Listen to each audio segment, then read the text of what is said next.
isn't music fucking awesome? And that physically pains me. I don't really know how to respond to that. I'm an illiterate piece of shit. What the fuck was the world thinking with Tiny Tim? I love it so much. Putting all this fucking pressure on me. So it's only going to go up from here. I feel like that's like every conversation that I have. I am just that creepy fuck. Hello and welcome to the Scare Bears podcast, where music be the fruit of terror. I am one half of your great host, Ken, and with me is Rev Horror. Rev, how are you tonight? I'm doing wonderfully, Ken. How are you? I am doing well. Thank you for asking. Did you watch any movies this weekend? Oh man, I actually got to check out In a Violent Nature. I was so excited for it. It's coming. I think it's like dropping the end of the month. We're filming this or taping this in mid-May. It's so good, man. It's so good. It's like this experimental slasher film, all from the perspective of the killer himself. And it has, everybody's talking about an all-time kill in the movie. It is no fucking joke. It is a kill that it'll be on every YouTube compilation video of the best kills ever, like till the end of time. It was so good. That is awesome. What movie is this? In a Violent Nature. Okay. When does this come? It comes out on the week of the 28th, but I think it's actually the 31st. Yes, it'll be in theaters the 31st and on Shudder later this year. Oh, but you've already seen it? You got a preview? I did, yeah. They sent me a screener. Oh, that is awesome. So excited. I'll have to send you a trailer for it when we're done. For sure. I mean, I'll have to look it up. That sounds amazing. It was really, really good. I really enjoyed it. Yeah, I watched a movie this weekend. This goes back to, it totally reminded us of our conversation between what was too much of horror versus too much of funny. Yeah. And walking that line, and when you don't walk that line, your movie just falls flat and seems off. This movie was titled The Gay Bed and Breakfast of Terror. Yeah, I've heard of that. To give you an idea, and I was just like, oh yeah, I would totally check this out for sure. Was watching it and I don't know if this was a student film. You know, I hate to criticize anybody who makes a movie, because obviously, you know, that's like one of the dreams, you know, right. People that are just really into movies. It's just like, you know, the ability to actually make it. So it's like, you got to respect somebody for actually going out there and following their passion. But in another sense, the respect has to also falter when that is just so terrible.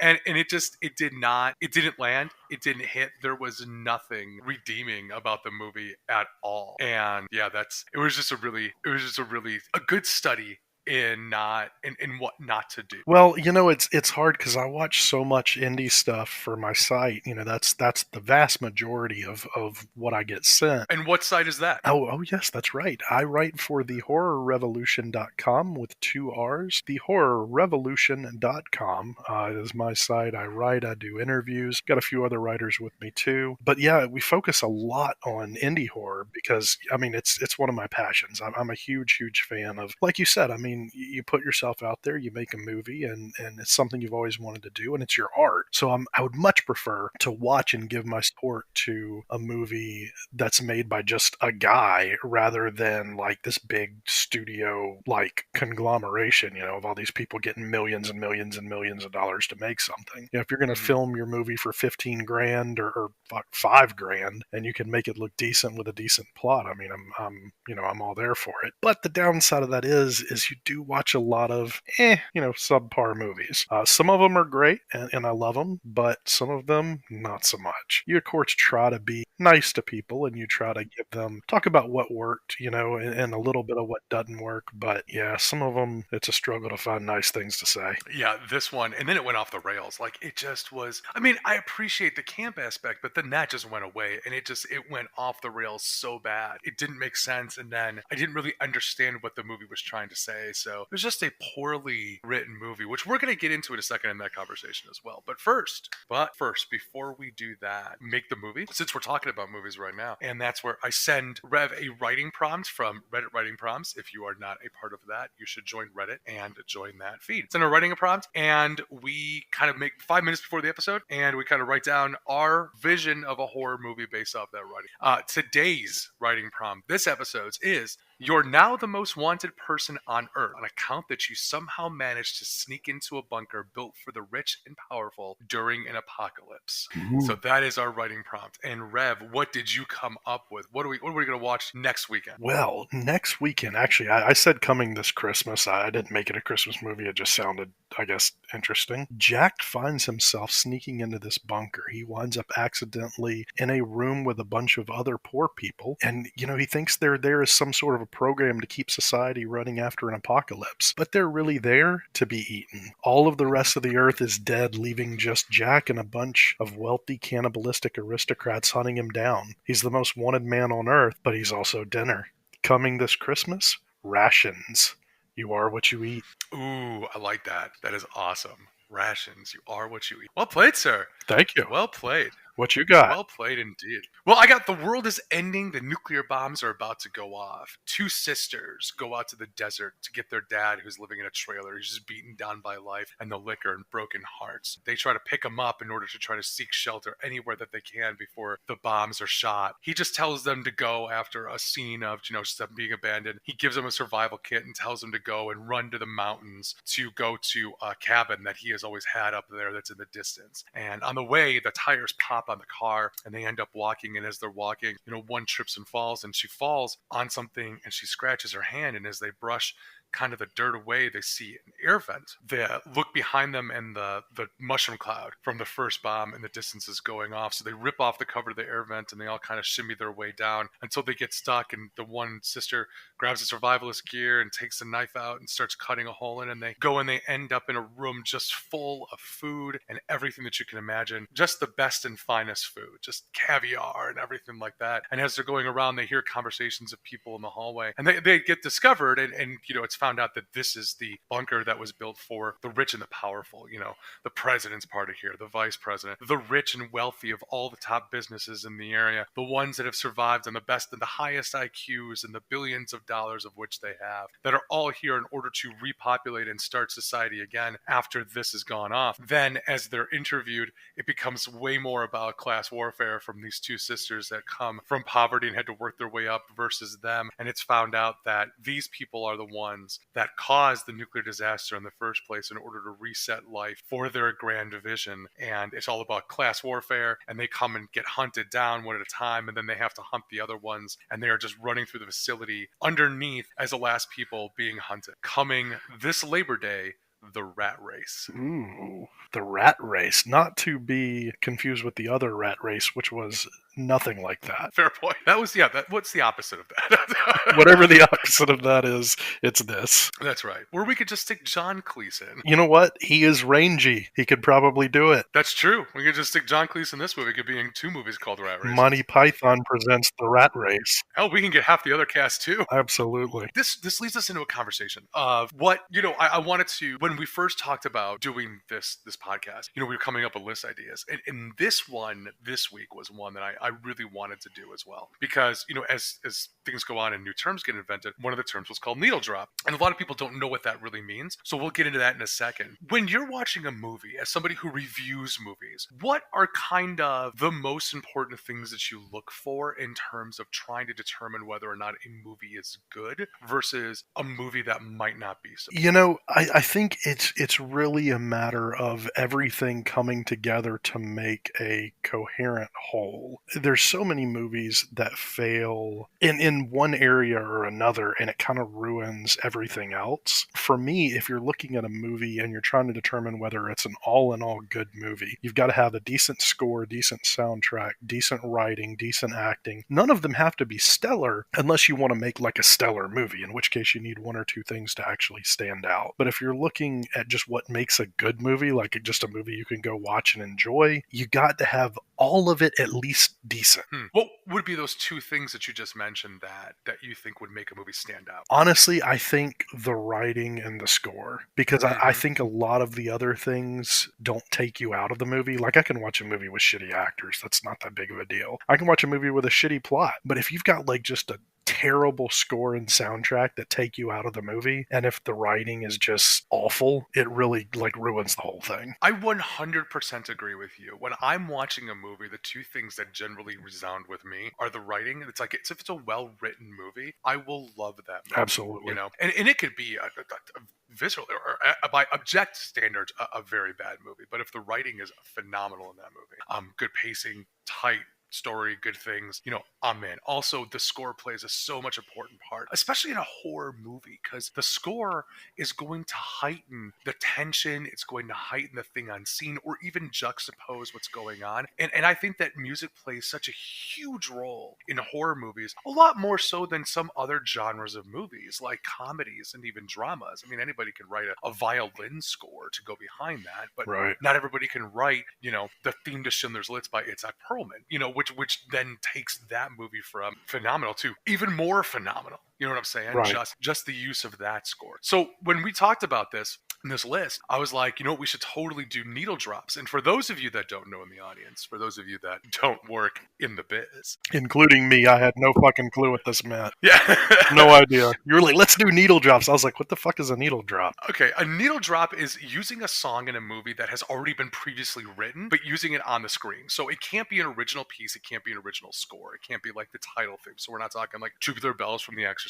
or we're talking the Halloween theme, right? We're talking about songs that were just written and made any time of any period, but are used in the movie, and that's what's called a needle drop. When you were thinking about this, what were you thinking of? Like, how did you approach this? So I had kind of a couple of different things. You know, obviously abiding by the rules that you just set forth, that was a big piece of it. But I also wanted songs that either I thought were used creatively, either because they didn't fit with what you would have personally picked, or they were just super representative of what was going on. Same as writing, honestly. If it's clever, it probably made the list. That's the big thing for me. Whether it's just a clever use of the actual song itself, or whether that song was clever in the movie in which it was used. Yeah, I kind of approach it the same way. You know, I was thinking about it, and we were talking about before, and this one was one of the hardest ones. I was on the struggle bus for this one. I was sitting there, I was driving the struggle bus. I had 18 on the list to whittle it down, and then it whittled it down to 15, and then I'm like, all right, well then we whittled it down to 12. This one was a little hard for me because there's so many good uses of the movie. So for me, I took it a step further. I said, if it was a re-recording of a song, for instance, like Nazi Punks Fuck Off from The Green Room, even though it's by the Dead Kennedys, the band that was in that movie redid it. So like that one I kind of took off a list. I also know that there's iconic scenes in a movie that have the song, like for instance, Love Is a Lie by Lion from Friday the 13th, the final chapter, you know, where Crispin Glover's dancing. Of course. And it's just become, you know, it's like that dance scene itself. That's horrific. Although I gotta be honest, that's basically me dancing. For sure. But again, I didn't want to include that in the list because again, while it's a fun scene, it has nothing to do with what is going on in the scene. You know, it has nothing to do with what's there. I also wanted to include songs that had more than a few snippets. Like I mentioned that, you know, in 1408, when the alarm clock resets, they play the Carpenters' We've Only Just Begun. Right. That is an effective use of that song because it's talking about we've only just begun to survive your final hour. But there's only 2 to 5 seconds of that song played before the alarm clock starts beeping or goes off in a different direction, you know? So even though it was a great effective use of that, it just wasn't kind of what I was looking for. But yeah, I definitely did a lot of fun stuff. I did a lot of juxtapositions, songs that I think that represented not only what's going on the screen, but also the opposite of what was going on the screen as well. Well, I gotta be honest too, you did list one of the ones that I'm gonna list in your little, I was too good to include these songs on my list, so I guess fuck me, but we'll see. The other one I tried to stay away from. No, you know what? Forget. I'm not going to talk about it. We're just gonna go into it because I feel like I'm already being judged by you for mentioning ones that was in there. No, you're judging me, man. You're like, oh no, this song, I am above this song and its usage, and I'm like, nah, it's fucking no, it's not above the 7 for me. That's all right. It's not above or below. And I love it because it's a different way that we approach it, and that's why I'm really excited about this. Right? It's a different way that you can approach this. You know, it's like, okay, you put together a list of the top 10 directors, like we've done. Okay, and we all have our different reasons of ranking a director Sure. above a certain other director. Absolutely, 100%.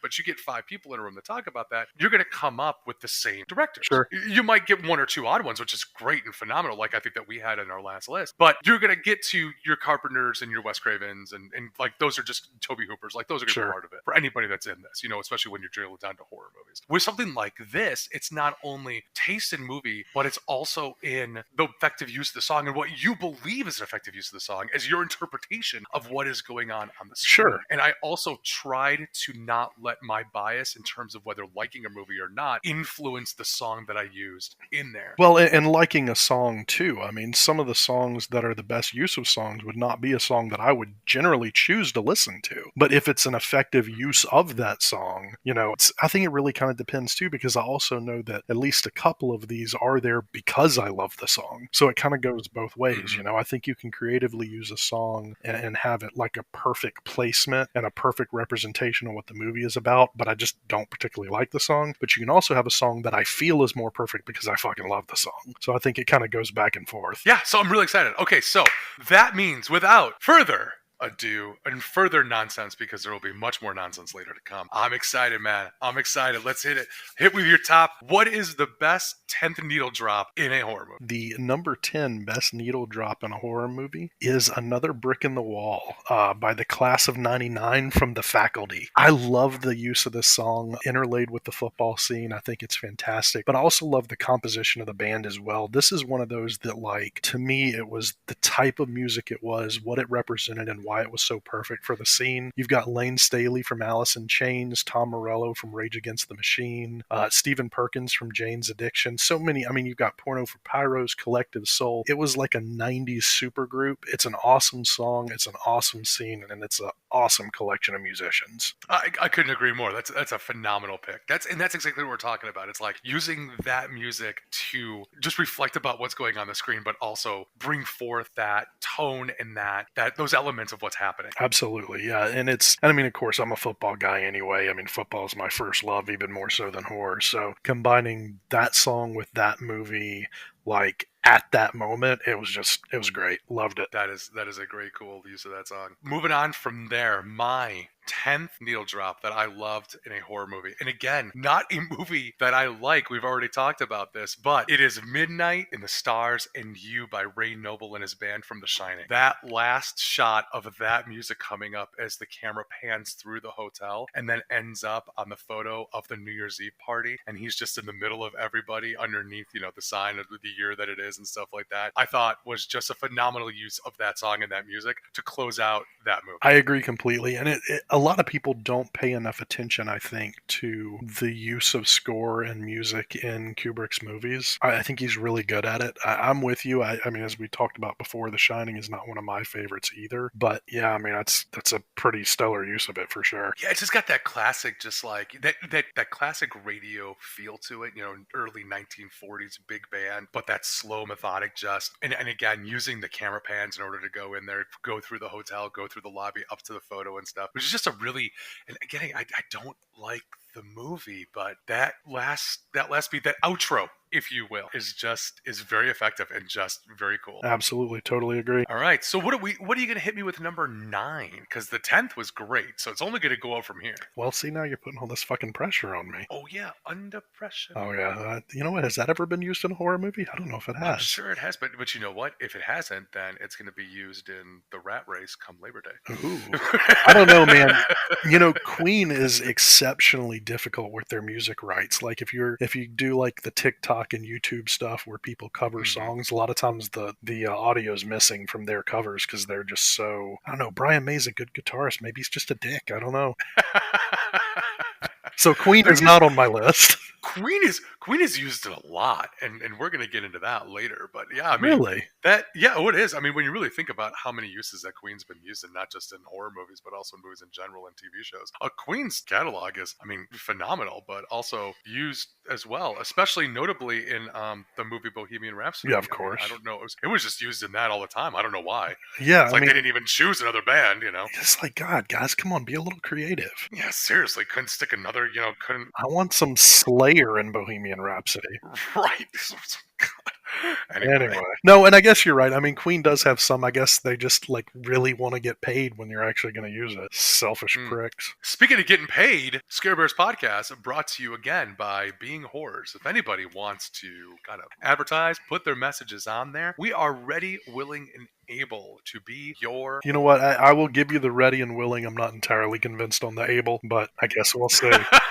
Anyway, back to business. Anyway. My number 9 is kind of a twofer. And honestly, I felt a little bad including 2 songs here, but they're from the same movie, and they both, I think, are equally incredibly used in it. It is The Man Comes Around and the Richard Cheese version of Down with the Sickness. That's Johnny Cash and Richard Cheese from Zack Snyder's Dawn of the Dead. When the man comes around in the very beginning, actually it's just The Man Comes Around, and the very beginning of the movie is outstanding. It's really scarily used, even though it's kind of an upbeat song, but it is kind of a creepy song too if you look at the lyrics. So when all that's happening right at the beginning, when you're going through the original like zombie attack and you're seeing like all the clips from the world going to hell, and the song talking about kind of end of days too is really, really, really fantastic. And then that elevator music, Richard Cheese, who I'm a big fan of anyway. I love his like cocktail lounge version of songs. Having that used when they're all stuck in the mall, and it kind of helped differentiate it from the original version of the movie. I thought it was fantastic. So like I said, it's a little bit of a cheat because I got 2 songs there, but they're from the same movie, so it counts. Well, I mean, it wouldn't be a Scare Bears episode if one of us didn't cheat a little bit. Absolutely. I mean, that's what we're good at. Yes, that's just what we know. It's what we do. No, you are absolutely correct. Both of those songs in that movie are effectively used and great. Just awesome needle drops, and a perfect example again of what we're talking about when it comes to this. I mean, Zack Snyder in some of his other films, doesn't really use a lot of needle drops, a lot of original music when it comes to Zack Snyder's films, or music written specifically for those movies. I'm thinking of like, you go back to like 300, or although how are you really gonna put a needle drop in? What was the one that I truly did not like? Sucker Punch. Another one was Sucker Punch, but again, and it's one of those things of what it is. But the man knows music. I mean, didn't he get a start being a MTV music video director? I honestly have no idea. I'm not that big of a fan of Zack Snyder. I'll be honest with you, I am not either. He is not one of my favorite directors, but I am pretty sure that I am. I'm sure. I mean, almost every decent director got their start doing some kind of music videos. I mean, David Fincher is like one of the best music video directors of all time, and turned that into an amazing career. Now, I will say I'm not the biggest fan of Zack Snyder, but I do love his Dawn of the Dead. I actually like it quite a bit more than the original. I know that's a little bit of an insult to a legend. That is a hot take. Oh my god, dude! It's such a fucking good movie, and it's so much scarier than the original. The original with the cartoony crayon blood.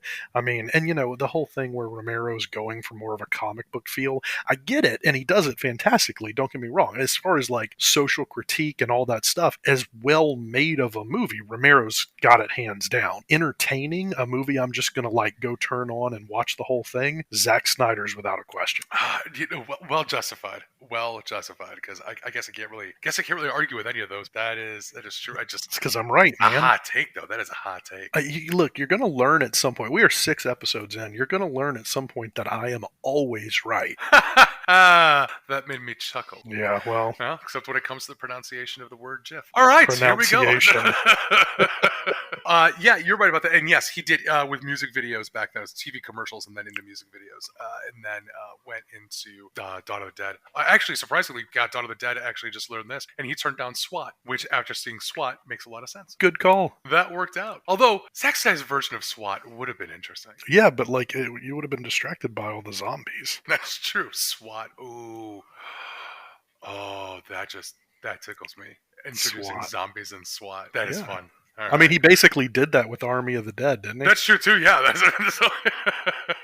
All right, so you're number 9, going to Max Snyder. My number 9 is going to a director that is equally as ridiculous, and that is Mick G for the movie The Babysitter. Nice. And the song is We Are the Champions by Queen. And at the end of the movie, when he revs up the car it's just We Are the Champions. He comes through this whole thing as being this, this young kid with his babysitter, I think like 12, 13 years old, doesn't even need one, but he's just in love with the babysitter. Has to fight down this satanic cult, right? Each one of them going one by one, and then he's just got to take her down. And how does he do that? Just goes to the girl across, down the street, steals a dad's car, revs it up, going down the street. Queen starts blasting, "We are the champions." Car flips over in midair as it crashes into the house. I love it so much. It's so ridiculous and it's so fun.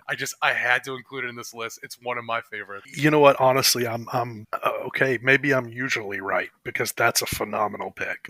The Babysitter, I fucking love so much. Samara Weaving is incredible. Both movies are great. I did like the first one a good bit more, but The Babysitter, I watched at work one night. It was super late at night, and I'd been meaning to watch it for a while, but it's just one of those Netflix movies or whatever. Fine, Netflix does horror terribly, so whatever. I'm gonna go watch The Babysitter, and I loved it so fucking much. I literally came home and told my wife, "Look, you need to watch this movie right now." And I watched it again with her that same day. It's a fantastic movie, man. It's so well done, and you can tell. I mean, he's got that McG money. That's why he was able to afford Queen. But absolutely, absolutely no. But it's a fantastic scene, a great use of the song, and God, what a fucking great movie. I love that movie so much. Oh yeah. Oh my God, I love The Babysitter. I like the second one a lot too. I just actually watched the second one this weekend because we've been putting it off, and I was just like, I really want to watch The Babysitter, so I watched that after. I was like, I need a good movie after watching the Gay Bed and Breakfast of Terror. So I was just like, I'm gonna put on The Babysitter to Killer Queen. Holy shit, I enjoyed that movie, and I enjoyed it a lot on terms of that, but also it was so close between this one and then Apache when him and Jenna Ortega are having sex, but they're not having sex. Like they're just dancing on the disco floor with while they're supposed to be doing the deed. That is also just a great use of the song too. It was and just a different song. Like that almost was in this list as well, but I was like, I can't have two Babysitters in the top 10 list. I mean, you know what? It's probably a wise decision not to, but agreed. I mean, they're both fucking great movies. And The Babysitter, Killer Queen, I wasn't like I said, I love the movie. It's great. It didn't hold half a candle to the first one, but it introduced the horror world to Jenna Ortega, which I mean, it's that alone is a good reason to include it in any list. Very much enjoyed it. But yeah, anyway, so now we're cruising, we're talking music. I love it. Hit me with your number 8. Absolutely. And side note too, isn't music fucking awesome? I love music as much as I love movies, man. It's so much fun to talk music, and I'm a big guitar guy, so it's great to have guitar and songs using guitar. But this one, number 8, is going to focus on the drums. My number 8 song is Tusk by Fleetwood Mac from Tusk. Nice. It's right at the end of the movie. It's right when all the shit's hit the fan and you're seeing the horrific results of this entire movie has been leading up to. And of course, those iconic drums from Mick Fleetwood, arguably the best drums in all of Fleetwood Mac. Tusk is a memorable movie anyway, and I really don't think it's as popular as it should be because it's rad as fuck, but the usage of that song in it is awesome. You're absolutely correct. And I'm actually surprised, that we talked about this, that it didn't make either of our underappreciated lists, because I do agree with you. Like, that movie is totally underrated and underappreciated. And it is an amazing build up to that moment, and then using that song as a perfect example of just making a film and then building up over and over and over again, letting the audience get to there, and then boom, hit them with the needle drop at the end to enhance the end of the movie. It's phenomenal. I completely agree. And obviously, we're both huge Kevin Smith fans, so I don't think it belongs on that list for me, but I could totally see the argument. Well, I mean, I had Red State on mine, didn't I? Yes, you did. You did. So it would have been weird. You can't include 2 from the same person on any list. True. That's just going to make you feel bad. You know what? I got to think about that. Maybe, in the future, we're probably going to have to do a list that has to include 2 of something. Well, no, I guess that's not true, because I did have Halloween in the thing, and you did too. Yeah, but I mean, those are 2 different movies just by the same director. I mean, we've definitely had that. We've definitely had 2 movies. Yeah, that's true. In our top 10, and then our personal favorites, we had multiple movies by the same director. Yeah, because you also had Poltergeist and Texas Chainsaw Massacre and for sure all that shit. So yeah, I guess you're right. That's not integrity. We made it to episode 6. That's right. Artistic integrity. I'm choosing the same movie. That's right. That's not integrity. The list. I'm gonna do the Randy Marsh from South Park. Scare Bears podcast brought to you by Integrity. So Ken, hit me with your number 8. Oh, my number 8 goes in a completely different direction than yours, and it is Betty Davis Eyes by Kim Carnes from the movie Final Girls. Girls. And I talked a little bit about Final Girls and the underappreciated one, but the reason that I chose this song is because get to the point in the movie where she and her mom are having the final moment. Her mom has got to sacrifice herself to continue on with the movie so that her daughter can escape the film. And her mom and her daughter, reunite after having that horrific car crash at the beginning, and they have this tearjerker moment scene, and the mom starts walking away. That song is about a blonde bombshell using the power of her, sex appeal and herself to call forth, the men. And then she's using it in the movie as she's dancing by herself in the middle of a lightning storm as the killer just slowly walking towards her, knowing exactly what's going to happen. That's why I chose the song. That's why I put that song there, is because what the song is about and then using it in that scene, which only is what that scene is about, it was effective and amazing. I agree with you. And actually, I told you before, I really need to rewatch The Final Girls because I didn't like it as much the first time I saw it, but it really seems like a movie that I would enjoy. So I feel like I really have to give it another shot. But I actually do remember that scene from it, and you're right, very well used. And a great song, too. Really underappreciated song. Yeah, for sure. That's one that, like, if you're asking me my top 1,000 favorite songs, it wouldn't even occur to me, but it is a great song. When you listen to music, like Spotify or something, do you put your songs in like a song playlist or a playlist and then listen to the playlist, or do you just like, no, I know exactly what I want to listen to, and you search for the song and then go for it really depends. It depends on the mood. For the most part, I have a giant playlist. I have been told that my playlist is excessive because I don't fucking know. Is there such a thing? I mean, not to throw it, but is there such a thing as excessive playlist? I think that my song playlist has like over 1,000 songs on it. Yeah, I was trying to see how many are on mine because it is really, there's a lot. But it also too, like, I don't know what I'm gonna feel like listening to. You got to put it in there and just see what happens. Because I mean, I might have Metallica one moment and I don't know, Rolling Stones the next, and then the Eagles or Motorhead or whatever, So it just really kind of depends, and that's not as varied as the list gets. I've got easy listening on there too. No Michael Bolton as of yet, but it certainly could end up there for sure. But I've been told that the perfect song playlist, or the perfect playlist length, is like 12 to 16 songs, and I just happen to have like 2,500 on there. There's nothing wrong with that. There's nothing wrong with that's that. What I'm listening also, to. I think that a 16 song playlist is too short. What if it's like I'm pretty sure that I built a playlist, a party playlist for songs from like pop songs from later 90s and like the early 2000s. Back when I actually paid attention and started listening to music when I was a teenager. That's got to have at least 120 because you skip through. It is just sitting there. You're partying, you're having a good time, you're having a few drinks. It was like, oh, put on this song. You're like, I had that on the playlist. Let's skip to it. I think that 16 is too small. It's too small. You're barely clearing your throat. 16. Well, I think it depends on what you're doing too. You're driving to work or something, you probably don't need 2,000 songs, but you never know what you're going to feel like listening to. And then sometimes, when I'm driving around or something, I just really feel like listening to Rage Against the Machine, so I just like kind of search in my playlist for that, and I've got like 30 songs from them. So it just really kind of depends on what you're down for. Yeah, I mean, I guess I don't know. I'm just saying that if you're giving Roadhead to somebody in the car and you only have that sort of playlist, I feel like you're putting time on the actual Roadhead. I don't really know how to respond to that.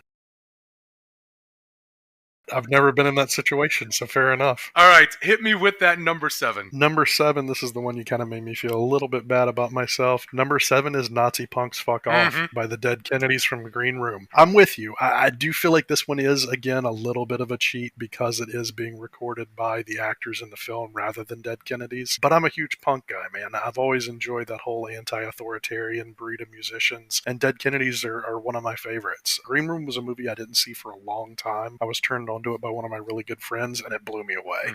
I'd always heard that it was brutal, but the usage of the song in the film was like perfect placement and really kicked things off. Plus, it's a great fucking song, man. Nazi Punks Fuck Off. All for it. 100%. And like I said, this is, it was on my list. It literally was. It was written on my list, but it's like, as I kind of whittled it down, when I had to go from 18 to 10, because apparently we have rules, procedures on this podcast, I was just like, okay, there had to be some line that I had to draw. And the only reason that I drew that line was just because of what we already talked about, because it was just written. It was, even though it's a great song, it was just re-recorded by somebody else, But that song is amazing. And it's great for the scene that it's in. It totally kicks kicks the entire movie off. You know exactly what you're going to get when that song comes out and they're singing it on stage at the Nazi Club. It's amazing. Well, and too, I just want to point out to all the listeners at home, Ken told me right before we started recording this episode, oh yeah, I've got like 18 songs on there and I'm going to have to work them all in. So he's telling the truth. This one was absolutely on his list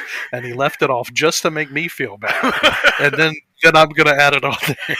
No, he didn't know my list going in, but I believe because of his mention earlier, it was part of his 18 or whatever the hell number he had as well. He stole it from me. No, that's all right. It is absolutely true. I messaged Revan. I was like, dude, I'm struggling, man. I'm at 18 and I can't. Like, it was just the entire time coming up to this. I was just like, all right, I'm at 15. All right, I'm at 12. That's all right. There's a lot of good music in movies. I mean, there's so many great. You got to do what you got to do, and it's just it's so amazing and it's so fun to talk about. I love it.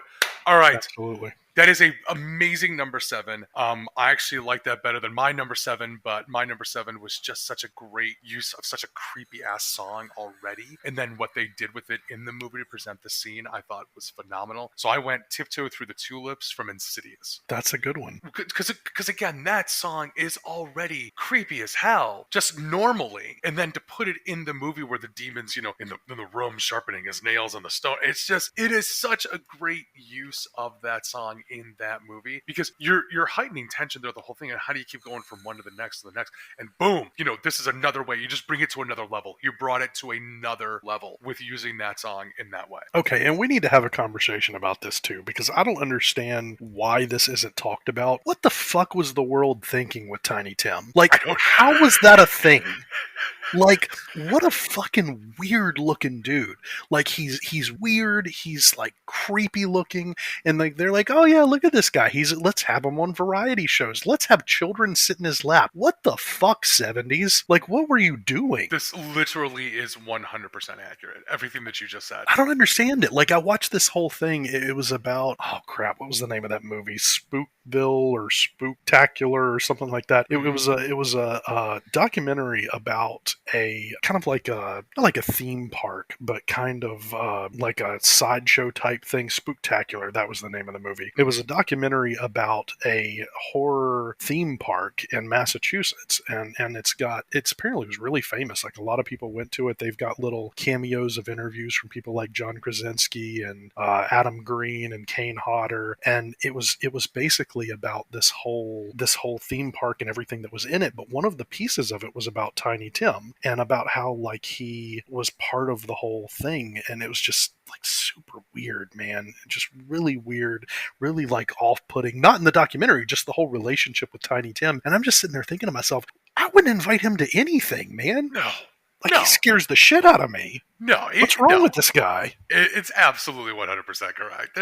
There's no way that I'm throwing a party and my first person's going to be Tiny Tim. There's no way I'm throwing a party and my last person's going to be Tiny Tim. I'm not getting anywhere fucking near that guy. And he's dead, and I'm not to speak ill of the dead, but like, he looked dead when he was alive. Like, what the fuck's going on, man? I tell you, again, absolutely correct. You know what? Everybody get in the comments. Do you love or do you not love Tiny Tim? Or do you just love the way that his voice sounded when he did music, so that you could just be like, that's a creepy ass motherfucker? Yeah, and honestly, if you get in the comments and you say you love Tiny Tim, get the fuck out of the comments and go away. I don't even want to hear you anymore. But still listen. Oh yeah, still listen. Just don't talk to me. Yeah, still, you don't have to. Yeah. No, I'm with you though. That's a great use of the song. It was creepy as fuck, and really the relation between him and the demon, it was perfectly used. I agree. Yeah, it's just in the vein of just the fact that the song is so creepy. And another creepy song that I wish that they would use in movies more is a song by Patience and Prudence, which is "Tonight You Belong to Me." And every time that I hear that song, I always think of the two girls from The Shining. Like, it's just, that's all I think about is whenever I hear that song. If you guys have not listened to "Tonight You Belong to Me" by Patience and Prudence, it is deliciously creepy. And they used that in American Horror Story, didn't they? They did a couple of times in American Horror Story, for sure. That is a creepy song, I agree. And it's those two, like that little girl voice singing it, and you're like,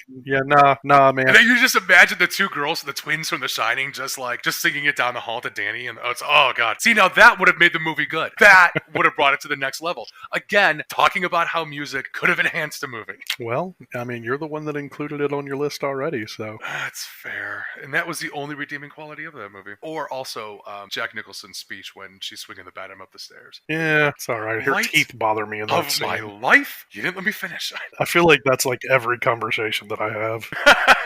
What is your number 6? Number 6 is not a song I ever would have thought that I would enjoy, but I thought it was perfectly used in the movie, and it made me a fan. Number 6 is Bad Guy by Billie Eilish from Brightburn. Ooh. I loved the usage of the song during the closing credits, and it counts. You told me I couldn't do closing credits unless shit was going on in the background, and it counts because it shows what happens after the movie wraps up. It was the first Billie Eilish song I had really taken the time to listen to. Obviously, she's very popular, just like I didn't consider it my thing, and it's still not. I mean, you know, I'm not a big Billie Eilish fan, but this song fit the movie perfectly. For new music, it's rare that I hear a more recent song and love it immediately, and this was one of those times, and it was a flawless usage in the movie. Yeah, I mean, I gotta be honest with you. I'm just gonna straight up say it. I have not seen Brightburn yet. Oh. So I gotta get on that, and I definitely will. But yes, I mean, it sounds like, you know, plus it is kind of a fun song to throw over credits, especially if there's stuff going on in the background. Like, I totally see how that could be effective. It definitely is, and especially having it as him like an actual, quote, bad guy, like a villain, you know, it made a lot of sense. And Brightburn was one of those movies that I didn't expect to be good, and it kind of was released right in the middle of the superhero craze during kind of the height of the Marvel Universe, and having it as like this like new character villain, like an origin story was just, I loved it. I know a lot of people hated Brightburn. I thought it was fantastic. I was a big fan of the movie, and that song at the end was like the perfect closure. So watch it, man. You need to check it out. Now you got to go. Now all of us have to go watch Brightburn. Absolutely, go watch Brightburn. This episode brought to you by Brightburn. No affiliation. That sweet, sweet Brightburn money. The filmmakers of Brightburn want to hit us up to feature their ad on here with some ducats of that Brightburn money. I'm not going to say no. Not going to say no. Absolutely. We also don't mind getting paid in superpowers. So if you want to give me like heat vision and you have the ability to do that, I will shill your product. 100%. You would take heat vision? I think that I would take invisibility because I am just that creepy fuck. Well, I get that, but I was trying to go with ones in the movies. Fair enough, you haven't seen it, so... Oh, okay, sorry. Really say, but, I mean, hey, if I'm going to pick any superpower... Can I also say flying? Like, flying would also be just an amazing ability to have just to save so much money on traveling. that would work, man. It's like a superhero travel company. Like you go with like Expedia. Instead of Expedia, like Superman shows up at your door and just picks you up. That's what I'm saying. Like, I mean, you could do like, yes.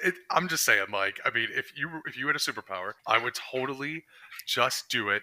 Just want it flying just so I can save on travel expenses. It makes sense, man. It tracks. But, I mean, you also got to figure, too, yeah, you could fly. That's great. But unless you also have super strength, you can't carry all your luggage with you. Oh, yeah. No, for sure. But think about it. If I saved all that money on traveling expenses, then I could just buy the new shit while I'm there. That's a good point. There you go. That's a good point. You can buy a hell of a lot of luggage for, like, whatever the hell flights are going for these days. Plus, you don't have to worry about the doors falling off your airplane. Exactly. You know, although I would fly about as safe as any Boeing plane. Let's be fair. That's fair. My uncoordinated ass would be about as safe in the sky as any Boeing plane now. You're just hitting the planes while you fly like a goose in the engine. All right. My number 6 is Looking for the Magic by the Dwight Tilley Band in the movie You're Next. That's a good one. I knew you were going to include that one. Oh, for sure. I was totally going to include that one. This is a great use of the song, and it's a great use of the song in a scene, especially putting the song on repeat. And when he goes, and then when it comes back. So first you get hit with it when he gets in the shower, and then comes out of the shower, and his wife's already dead, and, you know, then he sees the You're Next in the window, and then he dies. But when they run down, you know, and she gets knocked through the plate glass window, and then she comes in, and he comes in, and then kills her to the song. But then the song starts over again in the middle of that, and he just sits down on the couch next to the dead bodies. Is fucking phenomenal. It just listens to the song. Yeah, it just listens to it. It's just great. I agree. That's a great use of the song, and it's really well done. It's a great scene too, just to kind of start you off and like get you in the mood for what you're about to watch, and having that song play there, it's so good. Yeah, I mean, can't say much more about this movie because I've already talked about it incessantly on other episodes. So I'm just gonna go ahead. I'm gonna wrap it up, and I'm gonna go right to your number 5, sir. And Ken, you are nothing if not incessant. That's what they say my middle name is. All right, so my number 5, it's kind of indicative of the movie that it's in. My number 5 is Roll with the Changes, REO Speedwagon from Cabin in the Woods. Mhm. It's a great use of the song. It's a great example of how this movie turned the expectations on their heads. It's during one of the most exciting moments in the film, and it's not at all the type of song you'd expect to be played during the scene. And I mean, Cabin in the Woods is already brilliant because of its use of meta and playing around with the different things you expect from a horror film. So it totally tracks that this song was used the way that it was, and it was a really impressive place to put it in the film. Plus, I mean, REO Speedwagon's fucking awesome, and something tells me this is also on your list. It was. Oh, is it one of the ones you cut? It was one of the ones that I cut. Oh, come on, man. Well, at least we got to talk about it. It was good. It's so good, and you're right. It's such a great use of the song because, and even when it starts up, when she's, you know, when you think that she's gonna get killed on the dock, and it starts up and it goes into the company party, you know, everybody's celebrating because it's like there, and then it's so great. It is just an effective use of the song, and just the title of the song itself is exactly what it's pulling to. You as the audience got to roll with the changes of what's going on. Absolutely. Now, I will say it's not my favorite REO Speedwagon song, but it is a great use. Mm-hmm. And I'm glad that you included it on yours because I had to cut it for mine. You just got too many damn songs. I do. And then you're going to be like, oh, and now the entire episode, whenever I say a song, I'm going to be like, oh, well, that's not as good as the one with Cabin in the Woods. That's right. That song makes Rolling with the Changes look like Citizen Kane. That's what all the changes look like. We are the champions, Queen. My number 5 is Hip to Be Square, Huey Lewis and the News from American Psycho. Just had to include it in this list. I was thinking about this the minute that we said that this list, like it was going to automatically be in there. I love the entire scene. I love him talking about Huey Lewis and the News. I love the entire play between him and Paul. And then when he puts it on and then does a little dance to go get the axe and then turns around, hey, Paul, and just slams. Oh my God, such a great, it purposely encapsulates what that movie is about. The 80s, the business times, everything about that is great in that scene. You know what? I agree. I'll tell you, I thought about this movie and I thought about putting it in my list, and I feel like this is another pretension thing. So, I mean, I know you're going to probably be with me on it, but I didn't include it with my list because I thought the Huey Lewis references were so much better in the book that the movie part of it never stuck with me as much because I actually read the book before I saw the movie. Got it. And I was like, it's just not as good there, man. I agree with you though. Like if you take that out of it, if you take the pretension out of it, though the book's so much better, if you take that piece of it out of it, for real, it's a great use. I don't think we should take the pretension out of it. I'm just a piece of shit who apparently doesn't know how to read. I'm an illiterate piece of shit. Hey, you know what? We know that's not the case because you've read The Shining like 1,000 times. That's a fair point. And The Shining is long as fuck. No, it's an audiobook. And we know you're not listening to audiobooks because you've got a long ass playlist too. You wouldn't have any time to listen to. I got no time. There's too many you got no time for audiobooks. I got my playlist to get through. You know what? And that's very true. That very well could be true. I'll be honest, I've never read the book. I've just seen the movie. It's one of my favorite scenes from the movie. And I'll be honest with you, I'm gonna get crucified for this in the comments as well. I do actually think that movie's kind of overrated. 100%. Just gonna say it. And so, but that scene in the movie is just a fun, great scene. And using the Huey Lewis and the News music in that, I think, just really sets the whole tone for that scene and the amazingness of it. Yeah, I agree with you, and I agree with you completely that it's overrated. I think the book is too. It's on a lot of the most disturbing list, and it is. I mean, you know, there are pieces of it that are extremely disturbing. There are pieces of it that are extremely monotonous and boring on purpose. It's an excellent crafted book, but Bret Easton Ellis has kind of a whole like inward misogynist thing going on that's a little off-putting, and it's really difficult to tell how much of that is like this weird like male fantasy and how much of it's like actually just, hey, I'm writing this book because you know, you deal with things like rules of attraction and you know, I don't know, it's just there's something to it, like you kind of like, oh, it is really disturbing, and then you're also like, oh, it's even a little bit more disturbing because I'm not sure that he's just doing this for the book. So for sure, and it's one of those things that like it's same thing with rules of attraction. People were like, oh yeah, this is like, you know, such a perfect use of filmmaking, and I was like, that movie is also just ridiculously overrated and not that good. Yeah, I actually completely agree. And the book I highly endorse if you want to read 25 pages in a row about somebody talking about business cards. I'm telling you, man, it's like it's worth a read just because like I think everybody should read and watch everything, you know. But like, oh god, like some of it I was like, okay, God, I get it. His business card has like embossed dimples. Like, shut the fuck up and kill somebody. What color is that? Oh God! Yeah, like the movie made the book look. I mean, the book made the movie look like it was a fucking thrill ride. Well, that's the other thing too. A lot of people are just like, "Oh, there's so many disturbing things in the movie," and I'm like, "Really? Compared to everything else that's out there, you throw the Yeah, movie against like Terrifier? I mean, even when the movie came out, right? It's not that old. There was other movies as well that had way more horrific shit than that movie had in it. So I don't know. I never really understood where people were coming from with that movie. Not to get me wrong, I do love quoting that movie. I do love certain scenes in that movie. One of my favorite things whenever I leave a room and somebody says, "Where are you going?" I say I always have to research the videotapes. Like of it's just course. automatic. Like I don't know. I just felt like the movie itself was kind of overrated for the hype in which that it gets. I agree completely. I mean, it was really well made, really well done. Christian Bale's really good in it, but I don't know. It's one of those movies that like you feel like you got to watch to see it, but then also you're kind of like, I don't know if like it's just the movie that's insufferable or if it's like, I don't know. I'm with you. It's not worth what people give it credit to be worth. All right. Well then, why don't you take us in a different direction? Then get away from a movie and let's go into a good movie, which is your Number 4, and you know what? I think you're going to agree with me that this is indeed a good movie, and it's also not the song I think most people would list from this movie. My number 4 is Red Right Hand, Nick Cave and the Bad Seeds from I will agree with you that that is a good movie, and I will agree with you that that is a good song in the movie. And I think most people would go with Gus Black's "Don't Fear the Reaper" here, but I think "Red Right Hand" was just fantastic in this scene. It's such a fun song to be played with Woodsboro locking down, and Nick Cave is such a great artist that so many people only know from his usage of this song in this movie. I honestly almost put this one higher. I just couldn't justify it over the ones above it. Oh, absolutely. And then the callback to it in Scream 6. Absolutely. Which, oh my god, that when that played in Scream 6, I was just like, it's a callback to Scream 1. I love it. Fan service. Fan service. I was just yes, I have to agree.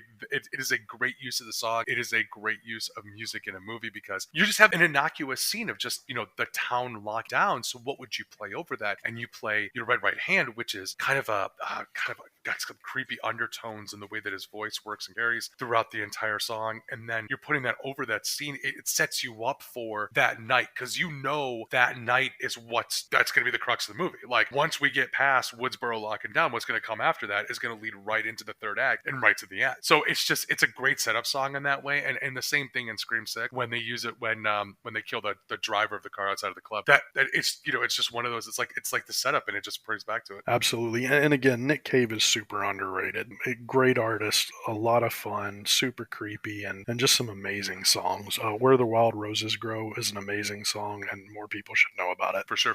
Well, add that to your playlist. Oh, it's on my playlist. Oh, no, I'm saying other people to listen. Oh, other people. Yeah. Don't tell them what to do, Ken. I'm not telling them what to do. I'm suggesting. It's a light suggestion. All right. It's a light suggestion. More Nick Cave in people's playlist. More Nick Cave. All right, I'll endorse that. I'll stand by that. My number 4 is Freebird by Leonard Skinner from The Devil's Rejects. All right. And the reason that I love this song, and again, The Devil's Rejects wasn't one of my favorite movies.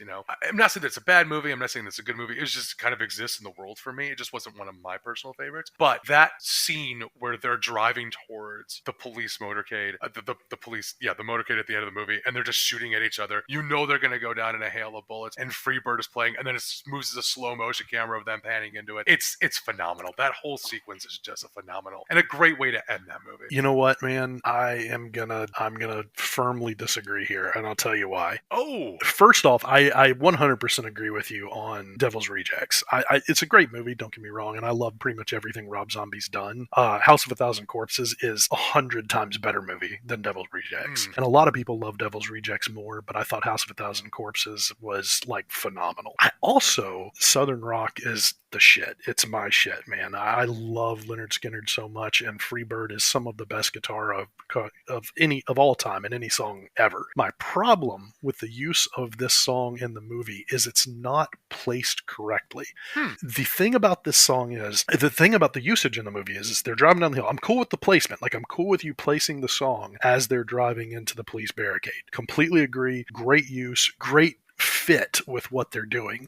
The problem is you've got this song with this huge build up to one of the greatest guitar solos of all time, and you put it in the wrong place of the scene. All you had to do was just cut a little bit here and there to make the guitar solo start as they're being shot, and it starts too early. It starts like 5 to 10 seconds too early, and it kills me every time I watch it because I'm like, this was a great use, a perfect use. All you had to do was cut like 5 seconds and it would have been beautiful. And it drives me fucking nuts, man. I'm with you on everything up to. That's why I didn't include it in my list. Interesting. I just couldn't do it. It kills me. That is a fair criticism. I mean, I was more going off of using it in the scene and in the entire sequence in general. I agree with that. You know, them driving those but like you do have a point. And and that's exactly what it is. It's an editing fail because it's a beautiful use otherwise. Just a little bit more editing. You could have made it. You know, you went from a 9 to a 10. That's exactly how I feel. And honestly, had it been used exactly as it should have been, it probably would have been number 1 on my list because it was a brilliant use of the song, and it was a brilliant place to put it. And it was honestly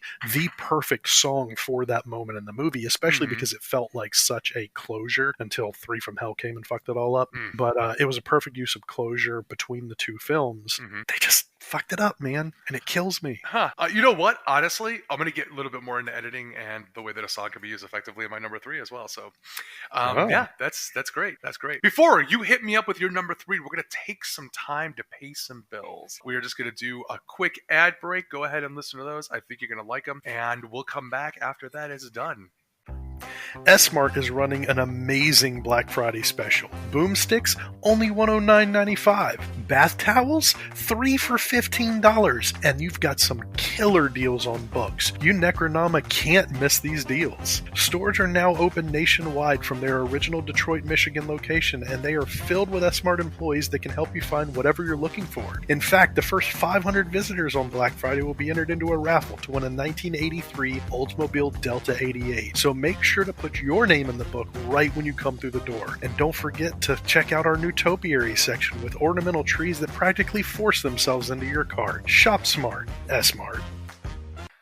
Looking to get away from it all? Escape with the family? Come to the Overlook Hotel, where the spirits of the past are always all present. We can offer you entertainment, from playing handball against one of our ornate oak-paneled walls. Our hedge maze will get you lost in your trap. Holidays are a treat with the best New Year's Eve party you can ever attend. Let Lloyd, our bartender, mix you up something nice. Lorraine Massey and our house staff will always keep your tub clean. We can't wait to see what you think of our elevator overflowing with memories of years past. The Overlook Hotel, where you'll see visions of luxury. Thank you, and Rev. Well, is that a good way to come back from it? What should be a good way to come back from How about, hey, enough of the ads? Oh, I like that. Hey, enough of the ads. Here's number 3. There you go. And you can do it in that radio voice. Hey, enough of the ads. Here's number 3 coming up to you. That's right. Your fake Casey Kasem shock jock voice. I love it. No, Casey Kasem is a lot more on the S's. And that was he's got a different voice. He's like, and that was a smooth sound of the sea. And I've already told you, man, your Casey Kasem is fucking terrible. All right, anyway. I don't think it's as bad as you make it out to be. Probably not. It's been a long time, man. He's been gone a while. That was this song from the 70s going down to the town. Speaking of a song from the 70s, I'm not quite there, but my number 3 pick is One Thing Leads to Another by The Fix from House of the Devil. I fucking love this usage of the song. I love House of the Devil anyway. I mean, we've talked before, Ty West is a modern master, but this song is used so fantastically in the film. Her dancing, the audience having their guard slowly lowered only to bring it like screaming back to a halt when she breaks the vase. It also helps establish the setting of the film. It reaffirms that 80s aesthetic that he was going for in the whole movie and everything. Just a great song, great use. That's my number 3.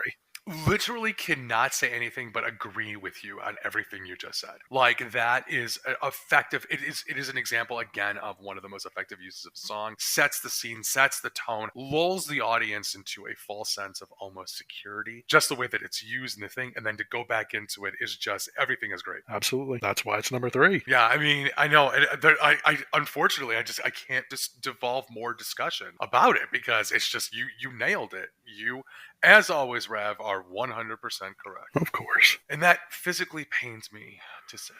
I totally get it. I mean, look, it's hard to admit that somebody's better than you. I totally get it. So, We have fun. oh, God bless them. All right. Okay, so my number 3 is a completely different direction than yours. My number 3, and I had to include in the list because, again, it goes. We're gonna talk about the editing because we were talking about Freebird and the way that it's edited. My number 3 is actually The Hall of the Mountain King by Edvard Grieg from Dead Snow.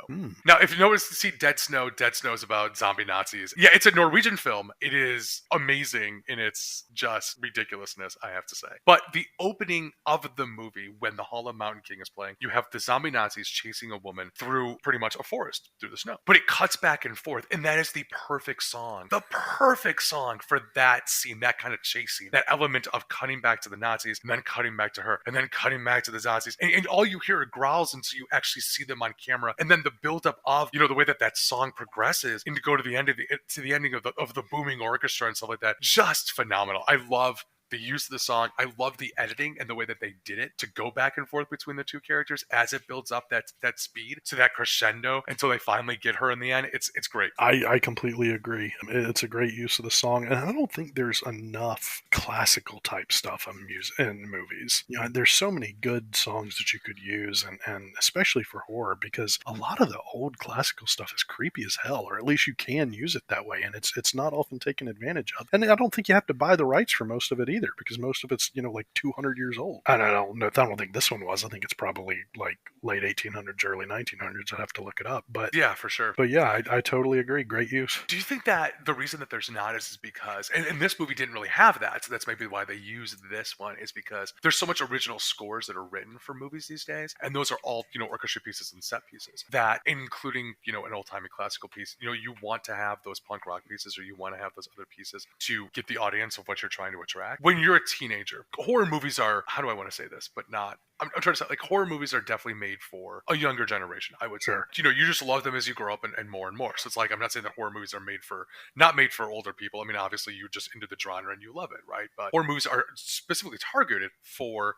your 18 to 25s, 100% to me. And marketed that way. So that you can't, would you, when you were 18 to 25-year-old, placing yourself back there, go and see, Friday the 13th Part 3 or Freddy, Nightmare Part whatever, if all it was just classical music just playing? I don't know. I mean, even if it was creepy classical music, I don't know. I feel like you gotta, that's why they throw in the other songs. It's a good question, and I agree with you. I think that's why they throw in the use of more modern songs in general, either brand new from artists that the younger generation are going to know, or, at least just huge songs that are popular in and around the time either that the movie is made or that the movie is set, in the case of the previous one with the Figs. But I think it's probably more likely that they don't use classical music often because there is a score, and that's basically already classical music. So if you want a song that's going to stand out, you're not going to pick something that's going to sound like the score for the whole rest of the movie. You're going to pick something that actually stands out, and that's going to be, your punk rock or your classic rock, or even like a pop punk or whatever song, so I think that certainly makes more sense, and I've never really thought of it that way. That kind of answered the question that I had. And for those of you, it's not a horror movie, but for those of you that are interested in movie music and music composition in general when it comes to movies, there's a phenomenal documentary that went around the Chicago Film Festival 6 years ago called Score. It is a documentary about movie music, and it interviews a lot of people that do write that, and they talk about how in the 80s we were like in the age of Williams, the 80s and 90s, but now we're like in the age of Zimmer, and just the evolution of it. And then it also shows them using different methods and tools and how they actually score things with the new technology, and then also the creative ways in which they actually capture sounds to throw in there as well. It's for free on YouTube, so if you guys get a chance, it's about an hour 20 minutes. If you guys get a chance, I would highly recommend taking an hour 20 to watch the Score documentary about movie music on YouTube. That's right, and that's you had told me about that before, and I have to admit I didn't watch it, but I really need to. It says a lot about the score and the songs in music or in movies that it's two different Oscar categories, because they both can be so impactful. Having a song, and a lot of times the best song Oscars goes to some Disney movie, but the score is so important, and we're going to have to make a list on that too, honestly, because there are so many phenomenal horror movie scores out there. They're not given enough credit outside the genre, but I mean, fucking every horror movie fan loves horror movie scores. I mean, it's another reason why John Carpenter is as popular as he is because he's the one that makes those, and they're so iconic. So it's also interesting too that as important as scores are to movies, especially Oscar caliber movies, some of the most iconic movie scores are from horror. So I think it's actually a really good point. I think that's probably why they don't use classical any more than they do, is because you've already got so many iconic scores from the genre. You don't want to like mix it, you want to kind of keep that as a separate thing altogether. Yeah, and then like you take a movie like Dead Snow is made in Norway, it's like they don't have the money to invest in orchestra pieces or hire a music director or anything like that, so they don't have original scores or anything. So then they have the freedom to open up to go back to some of these classical compositions from the 1800s, romantic series, Baroque period, especially the Baroque period. Like you said, just utter creepiness in there, and then use those to also translate and then heighten those on film. But yes, that is my number 3. That's a good one. Yeah, and if you ever want to take a different direction, like a right turn of this podcast, and make a top 10 Disney song list, I mean, we could do that. I mean, look, everybody knows it's going to be Under the Sea. That's got to be number 1. You think Under the Sea is number 1? I don't know, man. I hadn't prepared that list. Be our guest. But did you like how I got so offended by that as well? I was just like, wait, you think that's number 1? Fuck you. The Little Mermaid? Yeah, really? Fuck you. Fuck The Little Mermaid. God, man, Disney. I won't take any gruff on it. Disney writes a bangers. Ain't gonna lie about that. And you know what? If you gotta disagree with me, get in the comments. Disney knows how to write a banger or two. Look, Walt Disney was good at 2 things: creating iconic songs for his movies and anti-Semitism. I mean, there were 2 things that he was really, really stellar at, and one of them not as acceptable anymore. I mean, I guess. But the other one was kind of written by the Sherman brothers most of the time. So, well, in fairness, if you're going with your German classical music, you got to be real careful with that too. Mm-hmm. That's fair too. All right. Number 2, hit me with it. Number 2. This is the first one that I'm going to say from a TV show. The second one is actually going to be one of my honorable mentions. It's amazing. My second is Heavenly Day by Patty Griffin from The Haunting of Hill House. A beautiful song, just a beautiful song, but it's used in one of the most unnerving, disturbing, and just devastating scenes in the entire series. Flanagan doesn't use music like a lot of the other filmmakers do, but this one was just such a stellar usage of the song. It connects the audience to his character like no other song on this list. And again, it's just a beautiful song, beautiful scene, and just heartbreaking, like breaks your heart right in half. Oh, for sure.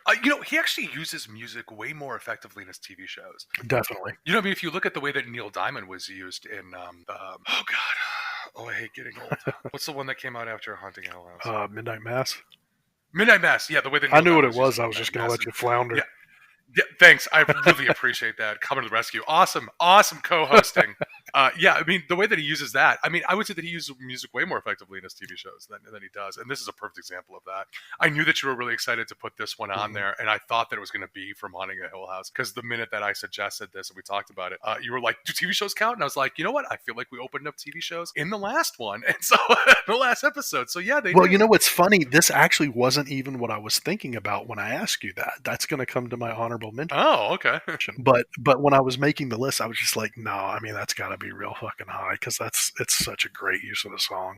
And yes, it is, and it is a heart-wrenching, gut-wrenching scene, and it does heighten that. It is very well used in that. Well, and it's also it's a scene that like changes your understanding of the song that they play, which I think is such an underrated quality to the usage of songs in movies. And we're going to get to that with my number 1. I think when you can play a song that you've heard before, which to be fair, Heavenly Day is not a song I was super familiar with before that, but if there's a song that you're super familiar with, and I'm sure a lot of people were of that one, and you can just watch a scene in a movie that changes your understanding or makes you always think of that when you hear the song, it's a great, it was used very well. For sure. Phenomenal. My number 2 is a completely different direction.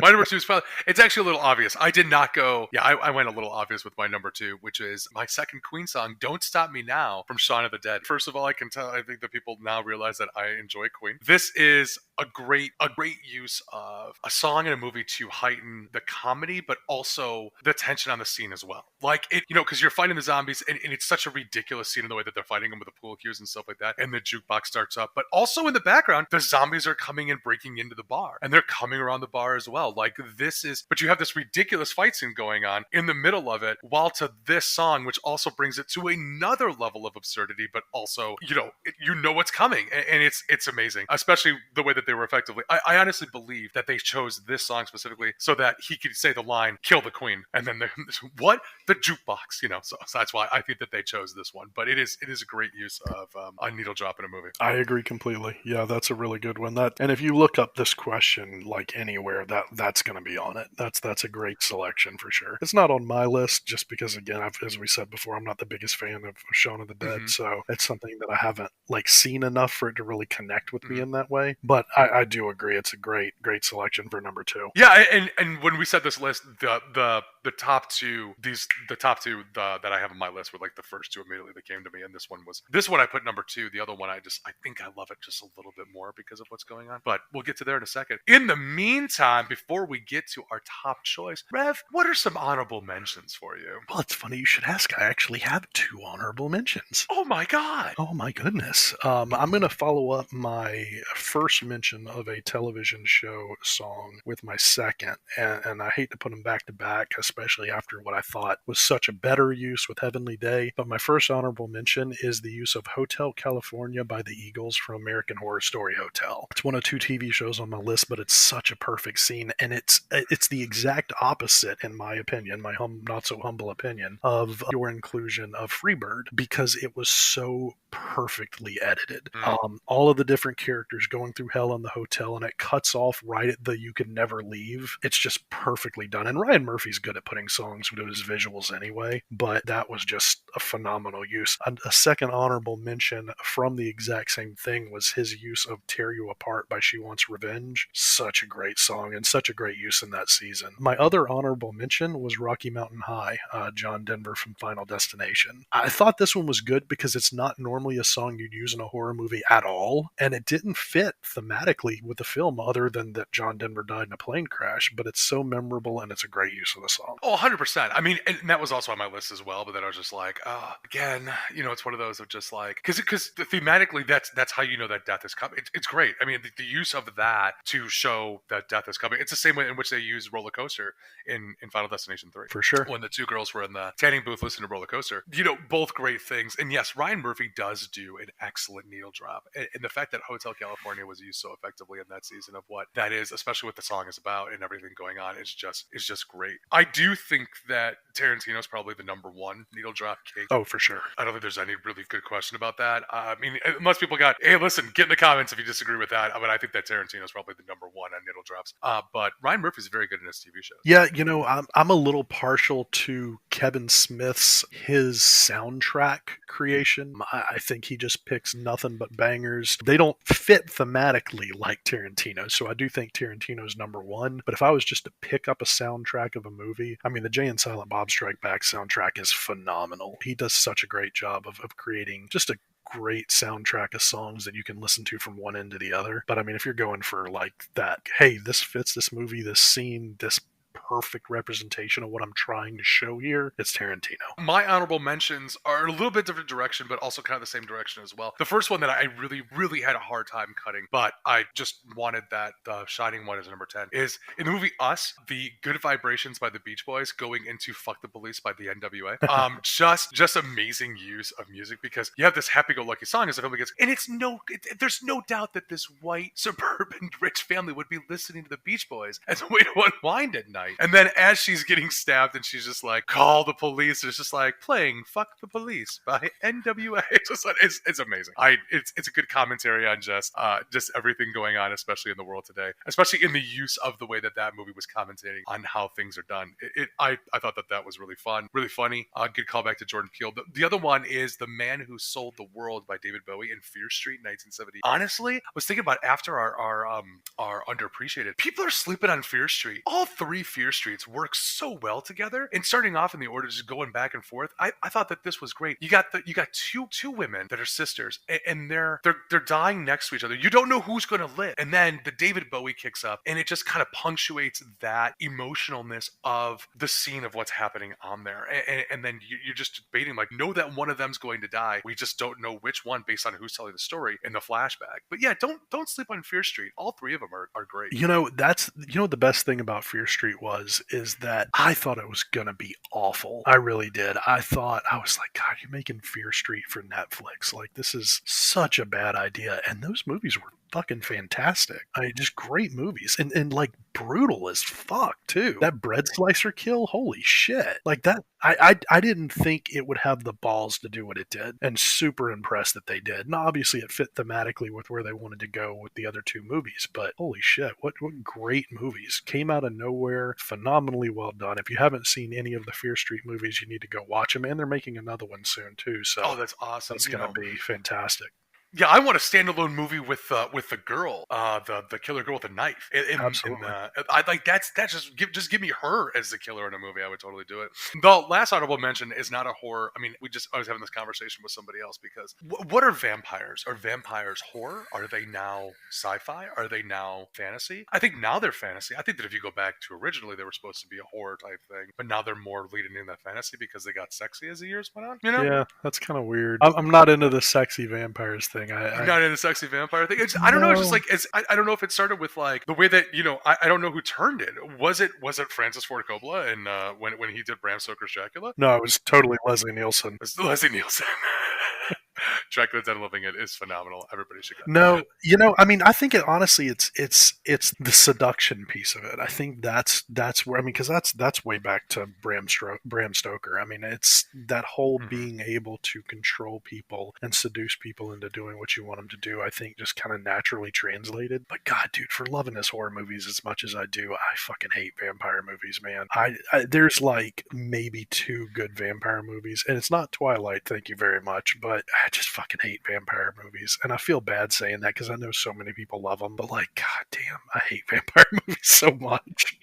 Like, are they sci-fi? Are they horror? Who fucking cares? See, I don't know. I don't mind a good vampire tale. Like, I mean, guess I'm kind of different from you on that. Like, I very much enjoy vampires and the vampire lore, and then the different ones of it. Like, The Last Vampire by Christopher Pike, the book, was one of my favorite books growing up. It's probably a book that I quote different scenes by memories, but different takes on vampires as well. But the reason that I bring it up is because there is one thing from the Vampire Diaries, and yes, I'm shouting out to our the loves of the teen throbs out there from the CW, but the Vampire Diaries, and again, and I hate Christmas, but there is a scene where Klaus kills Mayor Lockwood by drowning her in the fountain of the middle of the town. And in the background, Have Yourself a Merry Little Christmas is playing. It is fucking amazing scene. It is just it is such a great use of juxtaposition of what is happening on the screen versus the song that's playing in the background of what's going on. And yes, I do. That scene sometimes lives rent-free in my head. Well, and I know of your deep and unabiding love for Vampire Diaries, so I'm not gonna criticize you. Oh yeah, for sure. That and the originals, 100%. Oh, don't even hide it. Not even ashamed, sir. I proclaim it loudly from the rooftops. Well, you know what? You shouldn't be ashamed. Good for you. You know, anytime you find happiness, I think it's wonderful. Oh, all the time. I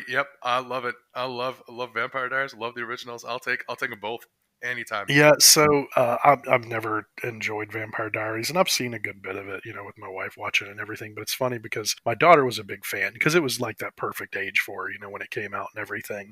And, you got to watch Vampire Diaries. You got to watch Vampire Diaries, and was it Damon or whatever, Damon and whoever. And I'm like, I don't fucking care about Vampire Diaries. And my wife was like, fine, whatever, I'll watch it. I wanna connect with my daughter a little bit, and then like. I'd come home from work and she's watching like her 8th episode of the day. And I'm like, come on, really? I've got 2 fucking people like addicted to Vampire Diaries. You gotta be fucking kidding me. And like, I already hate vampires anyway. And then you're giving me this shit too, man. A show that had 2 spinoffs and 9 seasons ain't gonna be bad is all I'm gonna say. Just throwing that out there. Yeah, but you know what? I've never been one to believe that like 1 million people can't be wrong. No, there were a lot more than 1 million Nazis. That's all I'm saying.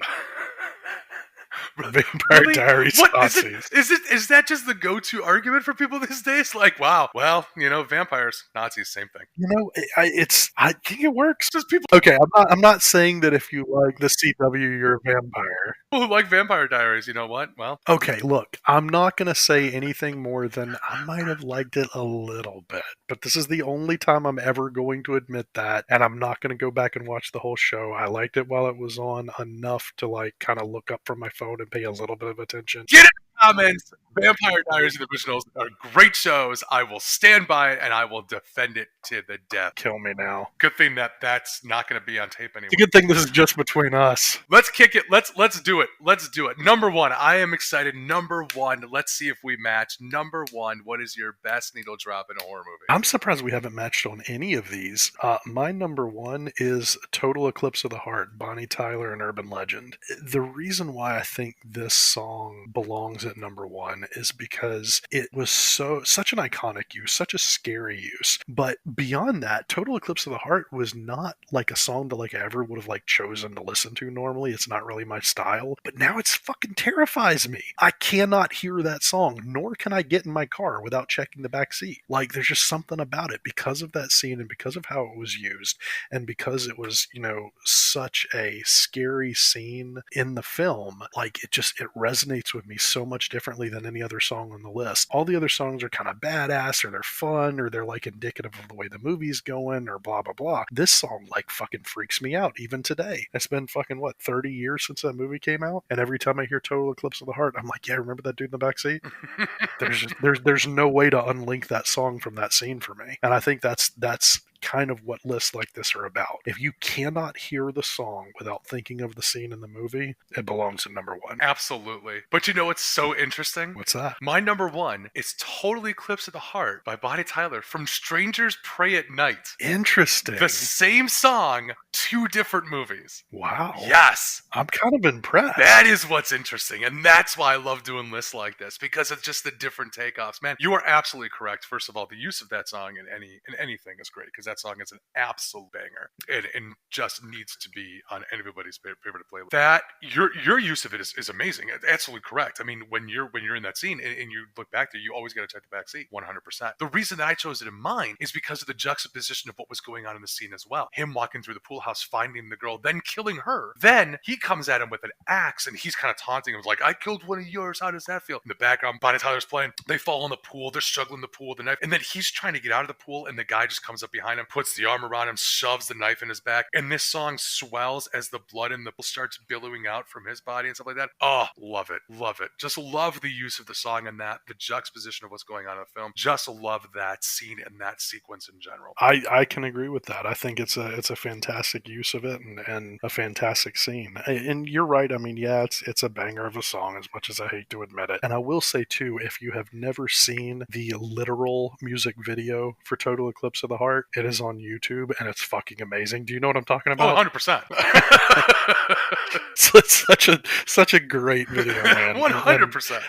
And yeah, the fact that that's number one on our list, because like it would be one thing to like just match, be like, oh yeah, this was a song that was on both of ours, but to have it number one on both of our lists for two completely different movies, I love it. That's fucking insane. Yeah, and again, I want to stress, we do not talk about our list. We do not. I mean, like you mentioned, we'll go back and forth and say like, oh, I'm at 18 or oh, I'm at 12 and oh, I had to cut this one and blah blah blah. We'll do that for sure. But like, or not say we'll cut. We don't even tell them which one we'll cut. I'll say something along the lines of like, oh, I just had to cut a heartbreaker and it hurts me. Like when I did with Tremors from the first one, it was just like I had to cut Tremors and it for sure. But like, we don't talk about it. We don't do that just so that we could react in the moment. Put on an entertaining show for you guys, and hopefully that's the case. But it is so funny that we had the same exact song, but from two different movies, and those movies were 30 years apart. That's right. And yours is like this, like, because Strangers Pray at Night, I did not enjoy.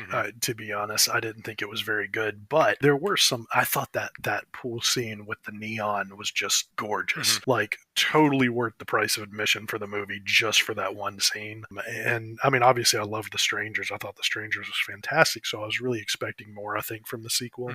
Got the new one coming out, so we'll see how that is. But that, I agree with you. That's one of those scenes that just sticks with you, and having that be that way, and then mine is just some stupid slasher movie. Not even a little from bit. the early 90s. But yours is so great too, because it's like, yes, I mean, that, I'll tell you right now, there are times where it's like you get in the car at night where it's just like, and check that back seat. Well, I mean, come on. Who wants to be axed through the fucking face while you're driving? I will tell you, listen, I'm going to tell you this right now. So my best friend, we were leaving a restaurant and I was checking out and he's like, all right, man, I'll see you later. And he just walks out. It's just like, oh, cool. It's like, yeah, we'll hook up tomorrow. I'll see you at class or whatever, because we were in college. And then I got to the restaurant, got in the car, started driving away. He popped up from the back seat and grabbed my arm. I have never screamed in such a high volume pitch as I screamed at that point, ripped the wheel to the side, almost crashed into a lamppost. It was one of the most terrifying things that anybody has ever done to me. And like, for now, and you bet your ass there are times where I will check to make sure there's no one in the backseat of my car when I get in.